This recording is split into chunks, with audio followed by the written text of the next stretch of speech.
하나님에 관한 지식. 인간은 어떻게 궁극적 실제를 알 수 있는가? 철학자들은 항상 이 문제에 대해 탐구해왔다.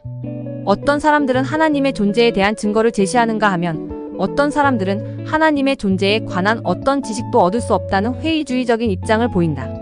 비록 이와 같은 논의는 이 선집에서 구체적으로 다루어지지 않았다 할지라도 어떤 종교의 경전에서는 이 논의가 등장하기도 한다.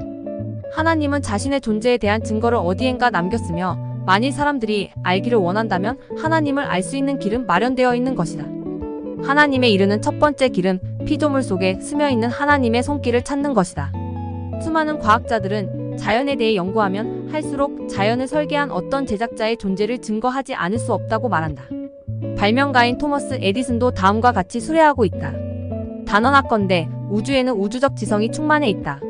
이 세계의 배후에 어떤 존재가 있다는 것을 확신하지 않은 채 자연의 신비함과 긴밀하게 교감한다든가 과학을 탐구한다고 할 수 없다. 어떤 초월적인 우주적 지성이 분명히 존재한다. 하나님에 이르는 두 번째 길은 하나님의 실제를 감지할 수 있는 내면적 자아를 통해 도달하게 될 명상의 길이다. 하나님은 지성이 아니라 신비로운 방식으로 감지된다.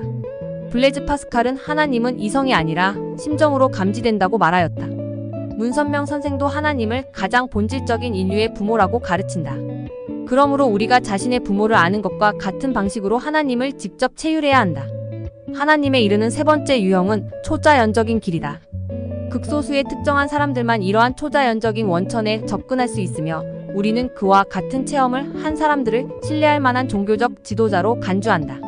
그들이야말로 영적 세계를 여행한 종교의 창시자들이다.